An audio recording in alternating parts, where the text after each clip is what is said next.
ঘরের বিচারের জন্য বাইরের মানুষের কাছে বিচারের জন্য যাবেন না। কথাগুলি শুনেন। নিজের ঘরের বিচারের জন্য বাহিরের মানুষের কাছে যাবেন না।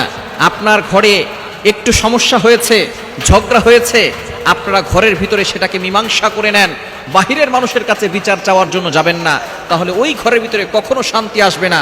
অনেক স্ত্রী এমন আছে স্বামীর বিচার করার জন্য বাহিরের মানুষের কাছে যায়, অনেক স্বামী এমন আছে স্ত্রীর বিচার করার জন্য বাহিরের মানুষের কাছে যায়। খবরদার, এক দেয়ালের ভিতরে থাকবেন, চার দেয়ালের ভিতরে স্বামী স্ত্রীর ভিতরে ঝগড়া হবে, কাটাকাটি হবে, তারপরও এই কথা যাতে করে তৃতীয় ব্যক্তির কাছে না যায় সে বিষয়ে খেয়াল রাখবেন।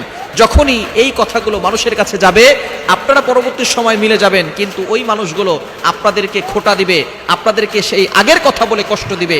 এজন্যই আমাদেরকে সতর্ক থাকতে হবে, নিজের ঘরের বিচারের জন্য বাহিরের মানুষের কাছে যাওয়া যাবে না, তাহলেই ঘরের ভিতরে অশান্তি সৃষ্টি হবে।